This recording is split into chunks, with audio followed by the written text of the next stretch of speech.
মায়ের কোলে যার পুরো পৃথিবী, আর সেই মায়ের অজান্তে ঘুমন্ত অবস্থায় মাত্র ৩ মাসের অবুঝি শিশুটির কোমল পা মুচড়ে দেয় আপন চাচি।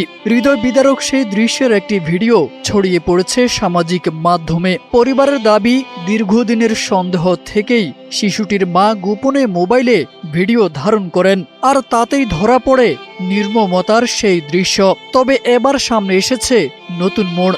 দৈনিক যুগান্তরের একটি এক্সক্লুসিভ ভিডিওতে শিশুটির মা এবং বাবার দাবি তাদের সন্তানের পা ভাঙেনি। তারা জানান শিশুটি জন্মের পর থেকেই অধিকাংশ সময় হাসপাতালে ছিল। কে বা কারা ভিডিওটি সামাজিক মাধ্যমে ছড়িয়েছে তা তারা জানেন না। তবে ভিডিওটি যে শিশুটির মায়ের মোবাইলেই ধারণ করা হয়েছে সেটি স্বীকার করেছেন তিনি। 5+ স্টার রেটিং প্রাপ্ত দেশের সর্বোচ্চ বিদ্যুৎ সাশ্রয়ী ওয়ালটন এসি। স্মার্ট কমফোর্ট এখন নেক্সট লেভেলে।